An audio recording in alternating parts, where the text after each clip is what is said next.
Hey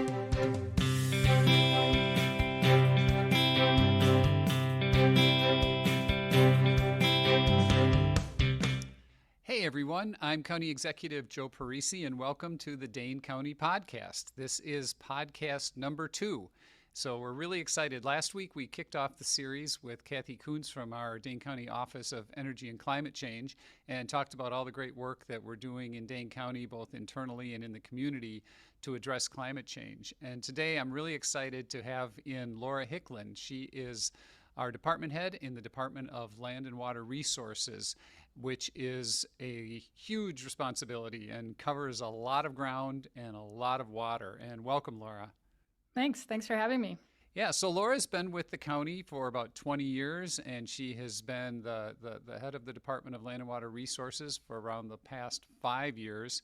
And there is never a shortage of work to do and initiatives going on in her department. You know, sometimes, when we look at doing a podcast, it's almost a challenge to fit everything that's going on into one podcast.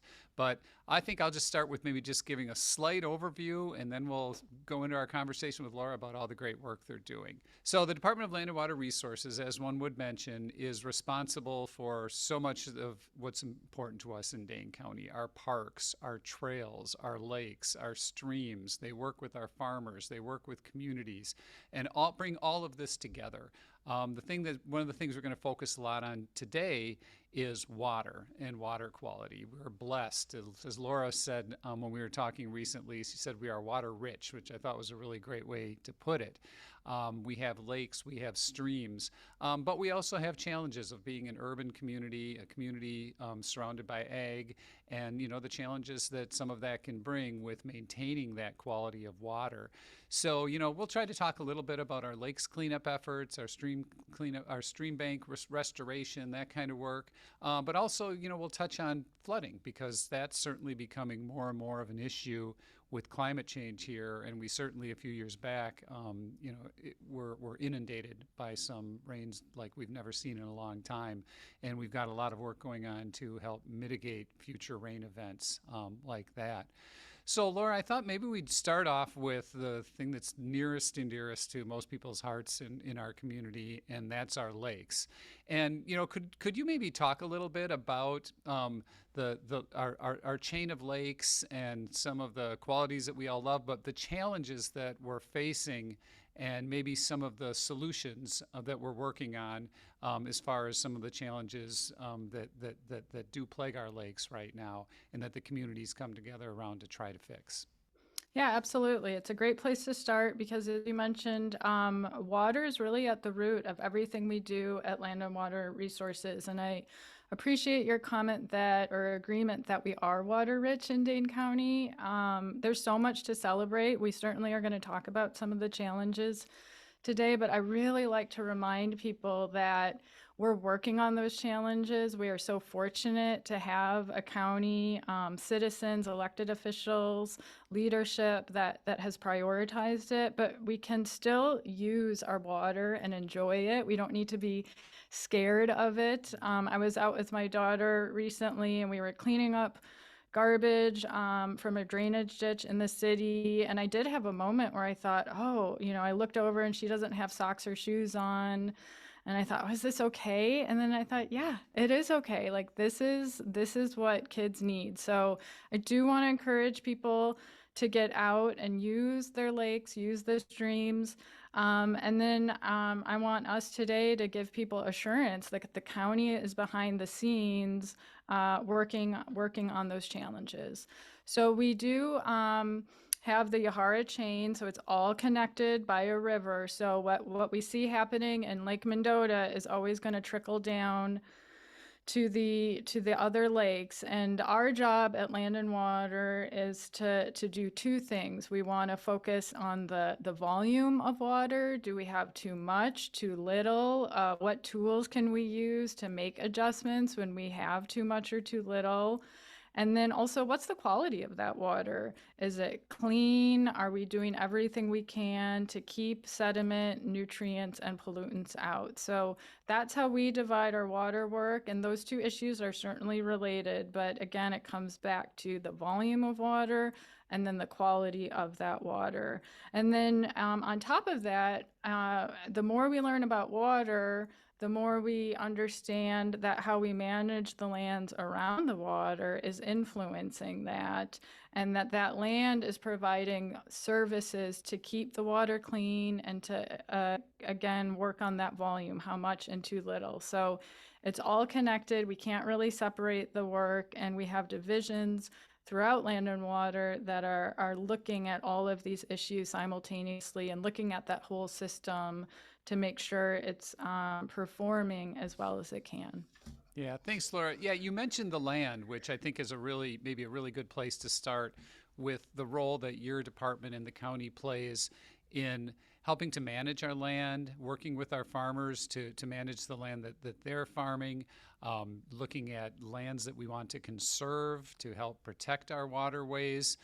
Could you talk a little bit about, let's start with our work with the farmers. Some of the challenges, I mean, not everyone thinks of Dane County this way, but we are an egg community. We're one of the top dairy counties in the entire nation. It's really, we're almost a microcosm of the state, right? We have a thriving urban center. We have a number of suburbs. We have quaint and small towns, and we have some very rural areas and a lot of egg land.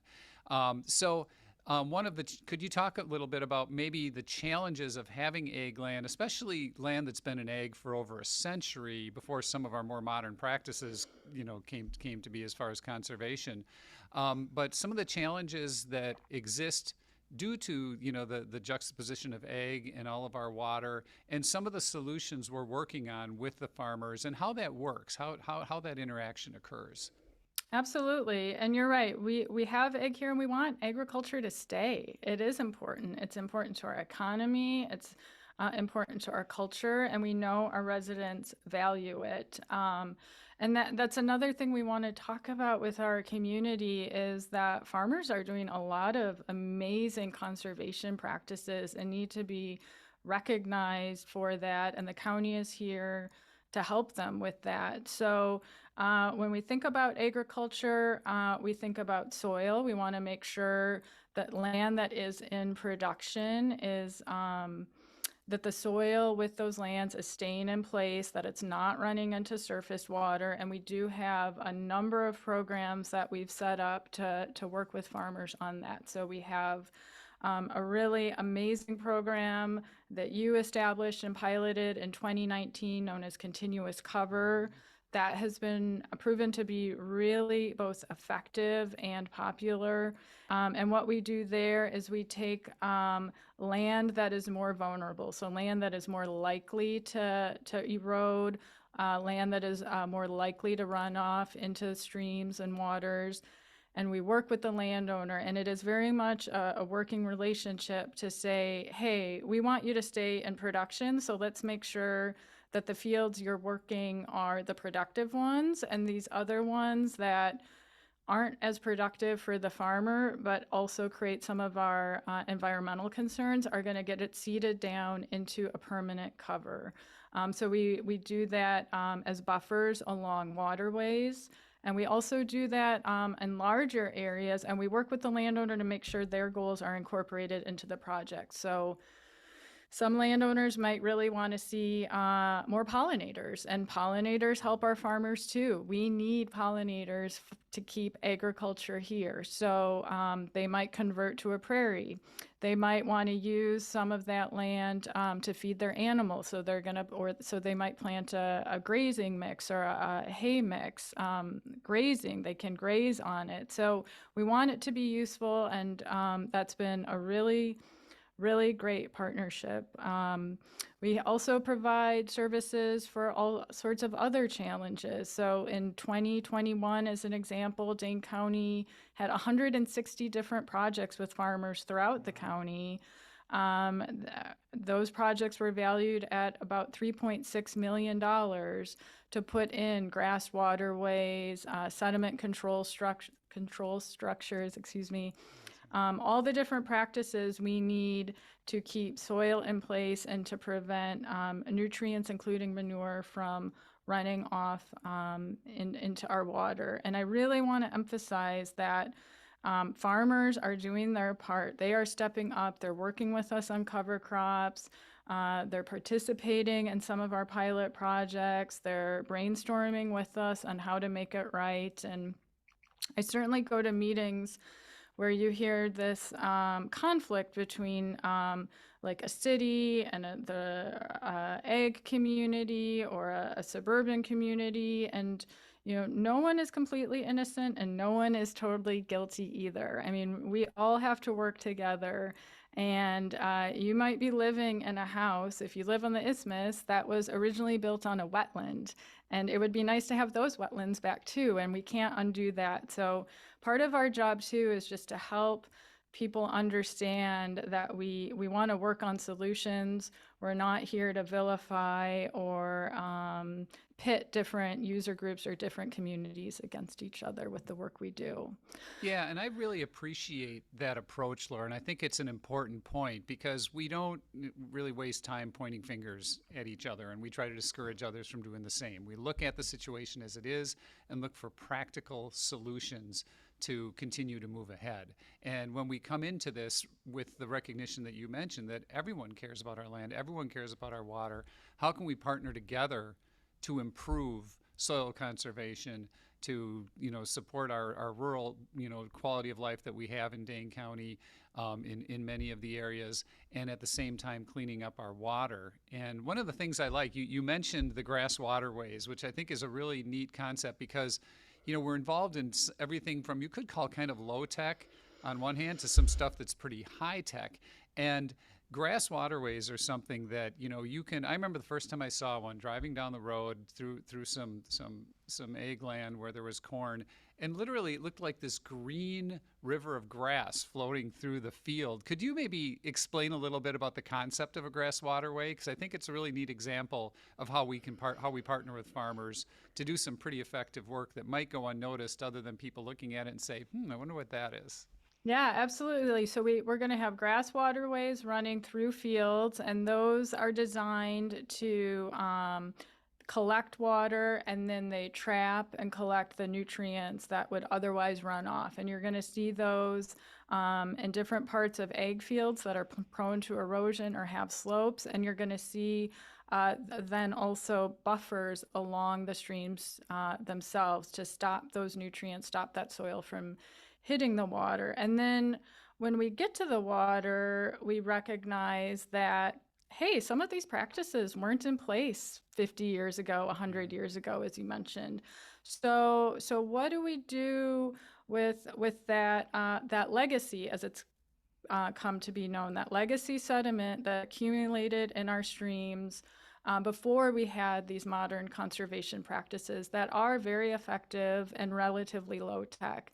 And that's where the county was able to, around 2014, use science, use our researchers to look at what's happening in the water and realize, hey, there's a lot of sediment that accumulated way back when, and it's pumping phosphorus into our lakes as we speak.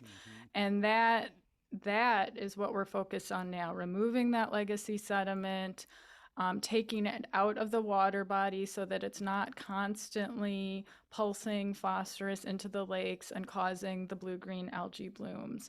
And the county is able to do that because we've made the investment, we've done the research, and we know it's going to be a great return on our investment. And I think that's something we look at really carefully. Like, yeah, we want to be innovative, but we want to be responsible with the money that we're spending. And so legacy sediment has proven to be effective. It's now looked at as a model statewide. And we're going in and taking that old material out so that the streams are functioning well. And when we do that, we also work on habitat improvement. So can we at the same time put the right habitat in for fish? Can we restore a wetland? Can we re-meander the stream? And legacy sediment allows us to do all of that. And I think now too about legacy sediment, this is a little out there, but for people who aren't familiar with legacy sediment, I've started comparing it a little bit to nutrition and fat. So bear with me. But 20 or 30 years ago, fat was really vilified. Like if you wanted to be healthy, you weren't supposed to eat fat. The thought was, oh, fat makes you fat. And we've now come to realize, like, no, actually, if you want to be healthy, you need to have fat. And legacy sediment is done through dredging. 20 or 30 years ago, dredging was vilified. Like you only saw it as a tool for navigational access in big harbors. And through the work we've done, we realized that actually dredging can be a really powerful tool to restore our resources. You have to do it right, and we've learned how to do it right, but it can help those natural systems perform much more effectively. So we've really come a long way, and we're really proud of the work we've done and knowing that dredging can be used to actually restore and improve our resources. Yeah, and I think it was actually the first project we did in Westport, one of the first projects we did. And for those of you who are listening to this, or watching it, and this sounds a little familiar, you may also know this project as Suck the Muck. That was the name that it was given by a local newspaper when they editorialized in support of the project, and it kind of stuck. And so everyone asks me all the time, hey, how's that Suck the Muck going? Because literally this dredging, it's hydraulic dredgers, and it's like vacuuming this muck out of the streams and the wetlands.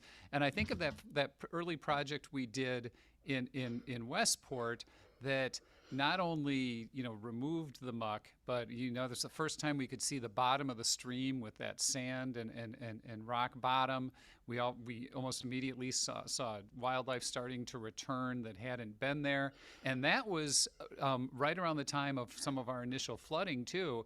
And there had been from years ago an agricultural drainage ditch put in there.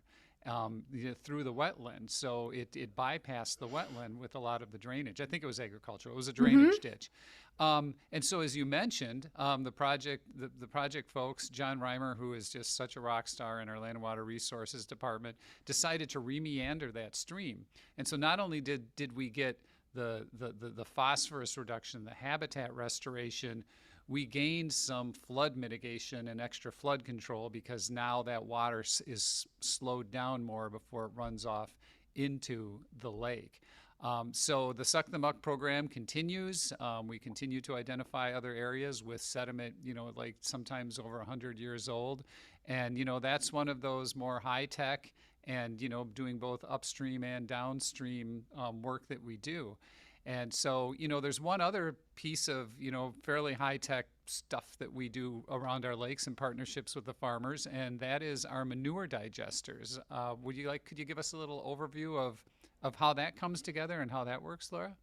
Absolutely. So the county helped launch 2 community digesters, which is pretty complicated. And again, we were able to kind of bring people together, facilitate that process of working through both low-tech and high-tech solutions on getting the community digesters up and running. So we have the opportunity for local farmers to work with the digesters to bring their manure to those facilities.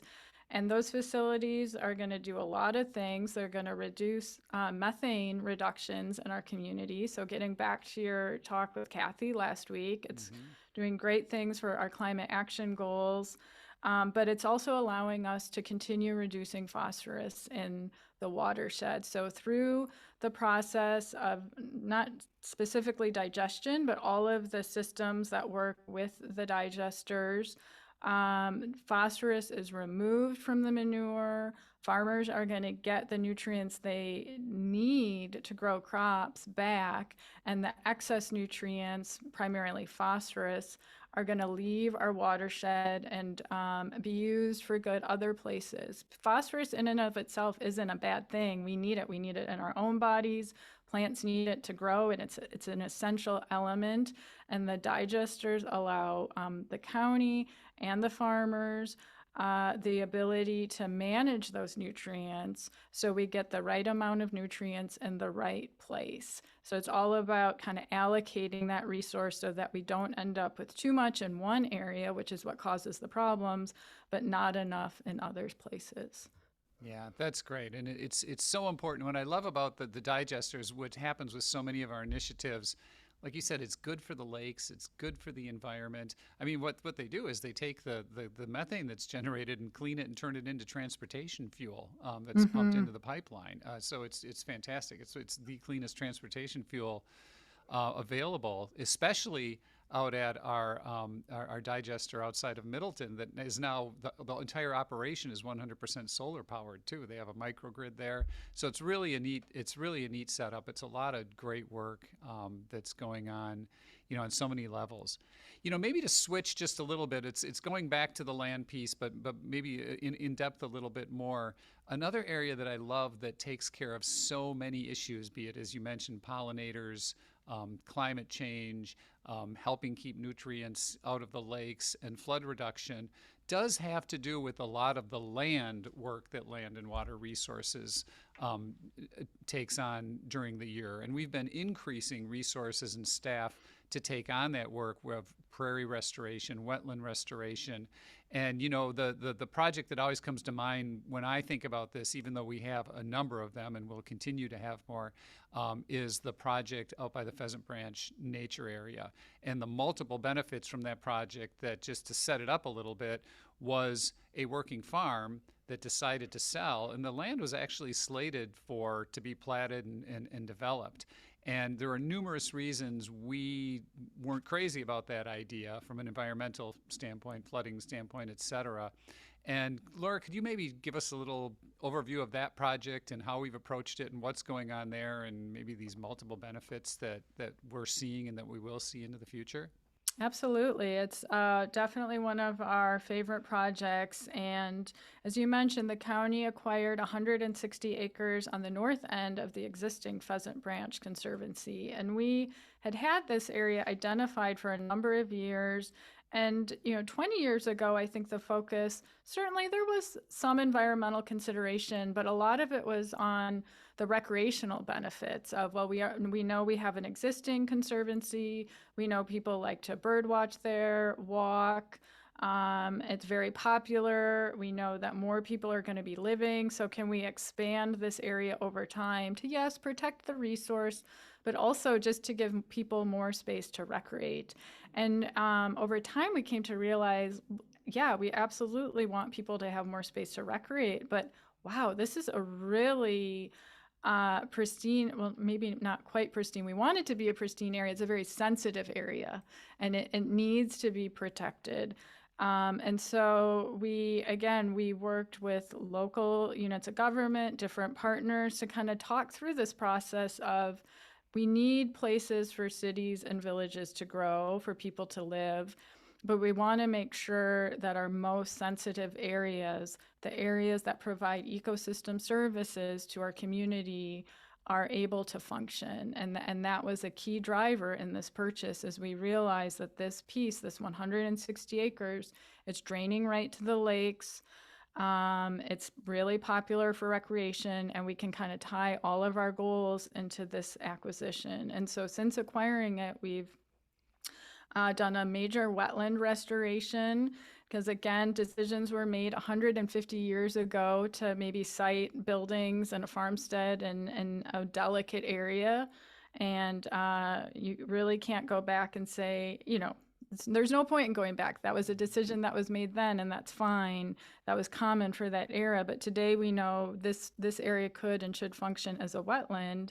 And then how do we restore the uplands to get that full suite of services, to make sure that this land is providing all those services, from infiltration, making sure that the water, when it rains, is getting soaked into the ground, it's not running off, making sure that water is clean, making sure that we have habitat, making sure that we're sequestering carbon, and making sure that people can recreate and use and enjoy it. So we're focused on that whole package. And through that project and other work we're doing, we're learning how to measure and monitor those services, so that we can improve our management over time to really maximize them. So how many plant species do we plant? How dense is that planting? Like, how do we make sure that the natural areas we have are functioning as well as they can. And through this quantification that we're doing, we're learning and we're constantly improving. We've got a growth mindset that we want these lands to continue to provide services, and the better we manage them, the better those services are, and the better we can all use and enjoy them.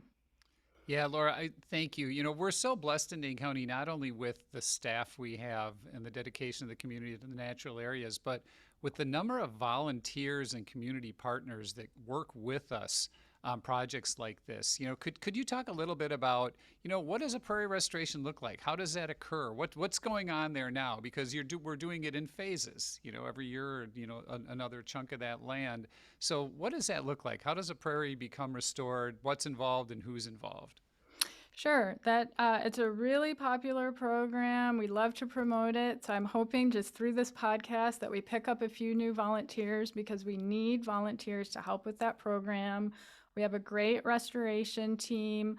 Lars Higdon and Shane Otto lead that team, and they're looking at lands throughout the county to say what's eligible for restoration, you know, where do we want to prioritize our resources, what's the land cover today, what was the land cover before European settlement, and how can we get the landscape to get close to something in that pre-settlement condition, because we know that's the condition that provides the most ecosystem services. That's where the pollinators come. That's where we trap nutrients. That's where we infiltrate water. So they're going to look at the soil types. They're going to look at what's happening now, and they're going to create a plan for that transition. And you're right, it is a transition. It doesn't happen overnight, but they work with staff, volunteers, nonprofit organizations to develop that plan. And then it's a team effort to get that prairie seeded. It takes anywhere from 4 to 5 years to maybe get to your baseline, and then that prairie will continue to flourish over time and get more diverse over time. But we do that initial work. We need the volunteers. They're an essential part of the process. And they not only help us get the work done, but they create a sense of community in our parks. And that's so important. We hear all the time that, you know, we're all suffering from loneliness. We're not connected to our community. We're not quite sure what's going on.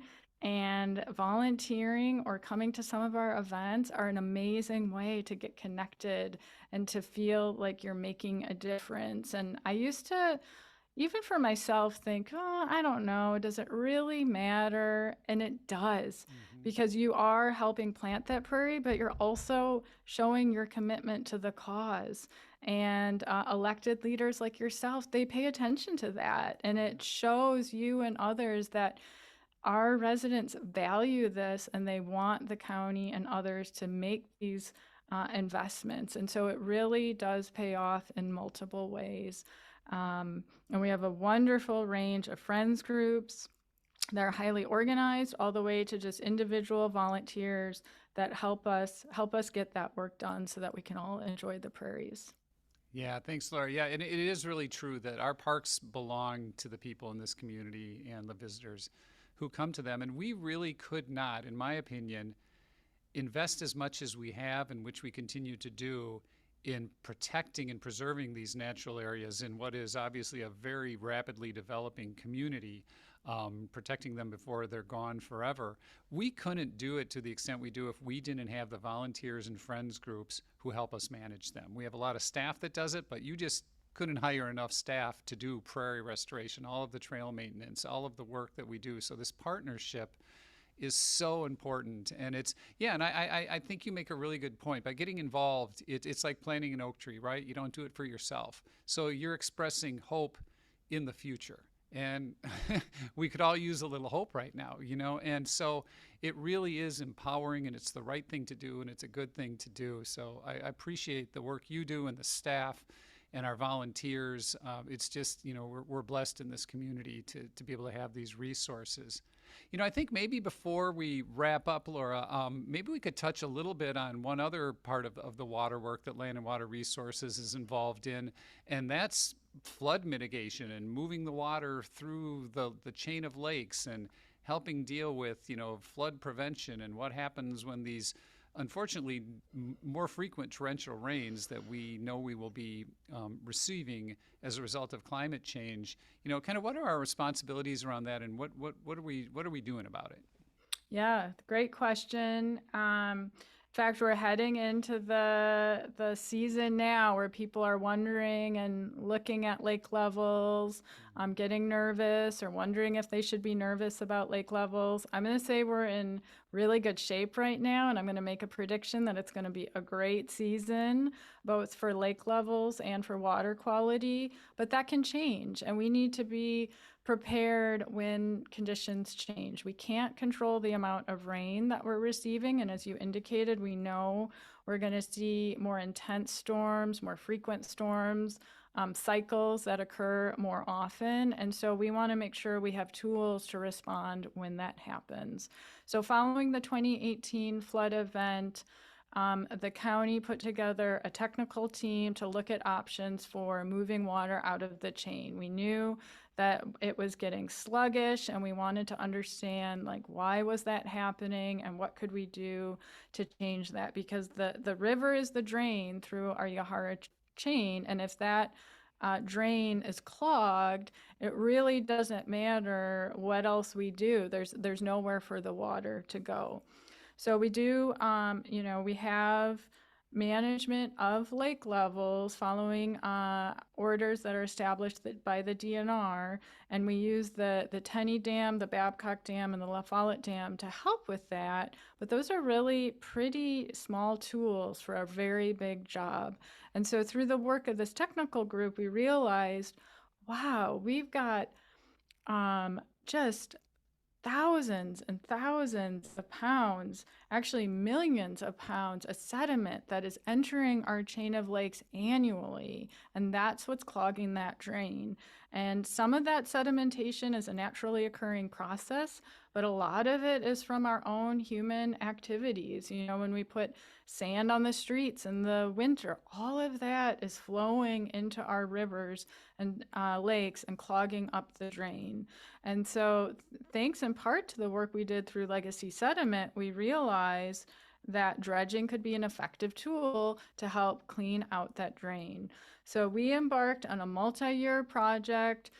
The county is working systematically through the chain. It's about 11 miles that we are removing that sediment to improve the drain. And our goal is that when we have flood conditions or high water conditions, that because of this work, we're going to be able to move or push the water through the system much faster.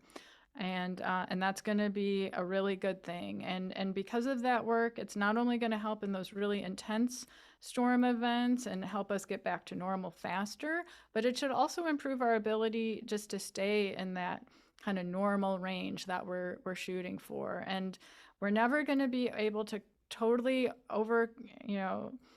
right over what Mother Nature is doing with rain.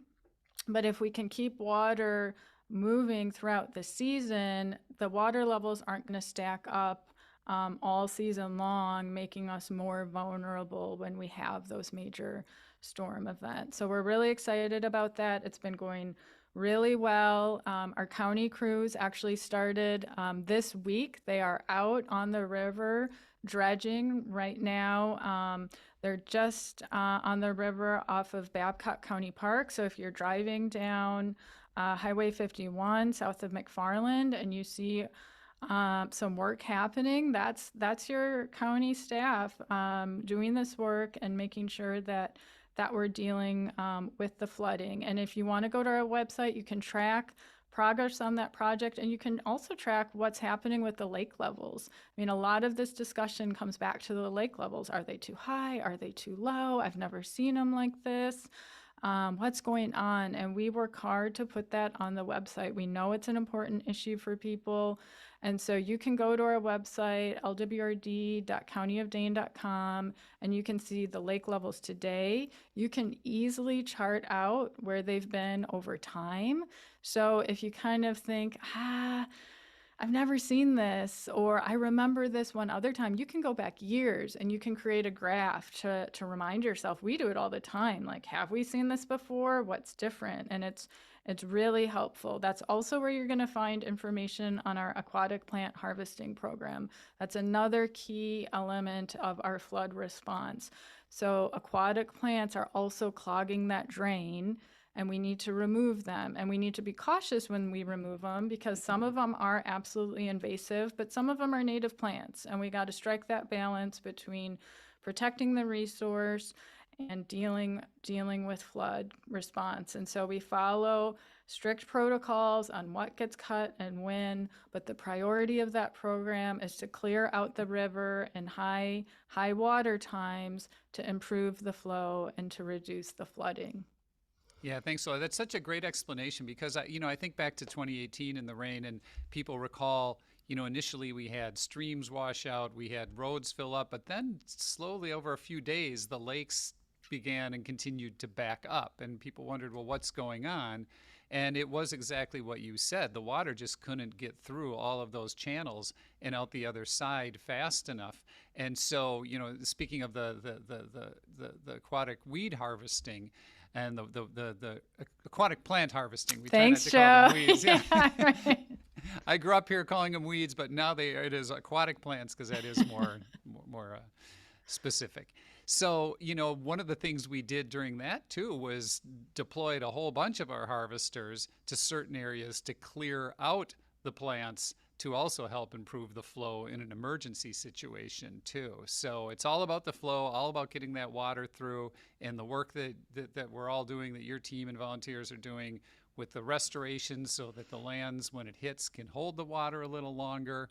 And it's all just really great work. And I appreciate the work you and the staff do so much, and that all of our partners, both individual volunteers and other organizations that partner with us, we love our lakes, and there's a lot going on. There's a lot to love.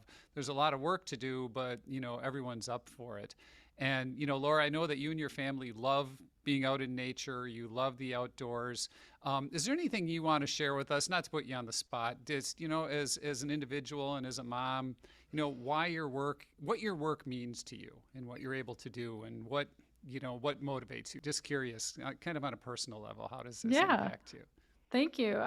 It is important to me. I mean, that's why I got into this field in the first place. It started actually through volunteering when I was in high school and kind of learning more about natural systems and how they work. And for me personally, it's important to feel like I'm connected with my community, and I want to help make this a better place to live. And a healthy ecosystem, I think, really builds a healthy community at both the individual level, the family level, and then just how we all interact with one another. And so we do try to spend a lot of time outdoors working on instilling those values in our daughter. And as the department head, I'm working hard with my staff to make sure that we are providing opportunities to our community to do the same. So it's really easy for me, because I know the park system, to know what's happening and what can I do and where can I go.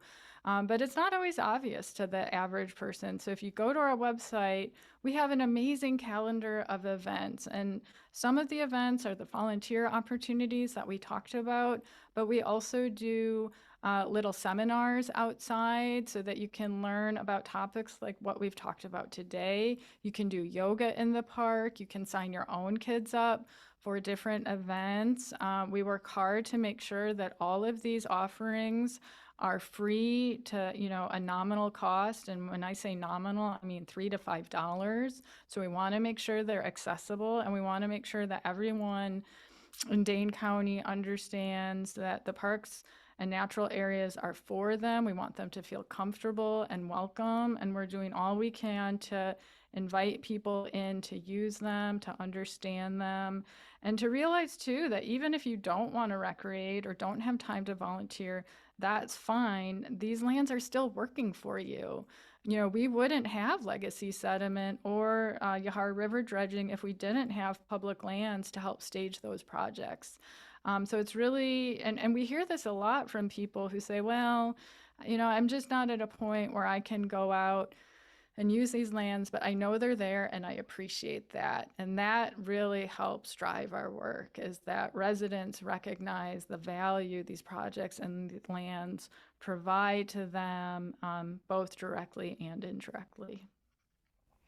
Great. Well, Laura, thank you for everything you do. Thank you to your team. They're just a great bunch of folks. We appreciate you all every day, and thank you for making a difference. If people want more information, feel free to look at the Land and Water Resources website. Give them a call, send them an email. If you can't find them, give my office a call or send me an email. We'll connect you. There's lots to do, whether it's enjoying our parks and our waterways and/or taking part in volunteering at a park. Our parks and our lands and our waters belong to you. And Laura, thanks again for being here today. We'll see all of you on the next Dane County Podcast. Thank you. Thanks, Joe.